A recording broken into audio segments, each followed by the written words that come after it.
இந்த காங்கிரஸ் எதுக்கு? காங்கிரஸ் எதுக்கு? ஓ இனத்தை கதற கருவறுத்தானே, அதுக்கு போட போறியாடா? அதுக்கு போட போறியா? அதுக்கு போட போறியா?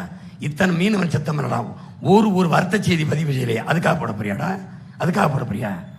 போட போறியா? அதுக்கு போட போறியா? உன் நிலமங்கு நச்சு அலைகளை கொண்டாந்து நட்டானே, அதுக்காக போட போறியா? ஏன்னா பைத்தியக்காரா, 1986 வெடிக்குதுரா ரஷ்யாவில் செர்னோபில்ல அணு உலை.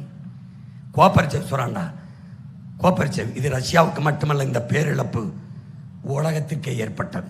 நாம் நம்பினோம் இந்த விஞ்ஞானிகளை, ஆபத்து பாந்தவர்கள் காப்பார்கள் என்று. ஏமாற்றப்பட்டோம். 86 வெடிச்ச அணு உலையை 88 என் நாட்டுக்கு கொடுன்னு கையெழுத்து போட்ட தலைவன்டா ஒரு ராஜீவ் காந்தி. பைத்தியக்காரா, இந்த இடிந்தகரலுக்கு அணு உலை முதல்ல எங்கடா வந்துச்சு? எங்க வந்தது? கேரளாவுக்கு. கேரளாவுக்கு ஏன்டா அவன் இங்க நடவடில்ல? ஏன்? தலைவன் இருந்தான்டா அவனுக்கு. நான் வெளிச்சத்தில் வாழ்வதை விடவும் என் மக்கள் உயிரோட வாழ்வது முக்கியம், எடுத்துட்டு போட்டாங்க. இந்த நிலத்தில் வை என்று சொன்ன காங்கிரஸ், இந்த நிலத்தில் வை என்று சொன்ன கம்யூனிஸ்ட், அந்த நிலத்தில் வைக்காதங்கண்டா. ஏன்? அந்த மண்ணின் மகனே அந்த மண்ணை ஆள்றான். உன் மகன் இருந்த அணு உலைங்க வந்திருக்குமாடா? ஸ்டெர்லைட் வந்திருக்குமா? வந்திருக்குமா?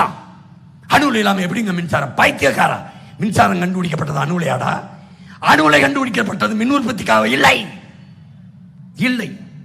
ஆபத்து இல்லாத சூரிய ஒளி, காற்றாலை, கடல் அலை, மின்சாரம் இருக்கும்போது எதுக்கு தான் இந்த அணு உலை கட்டிட்டு ஆளணும்? சரி, ரஷ்யாவில் வெடிச்சது, இப்ப வெடிச்சதா ஜப்பானில் பூசிமால, அதை பார்த்தவரும் திருந்தலையாடா? நம்ம என்னைக்கு நீ திருந்த போற?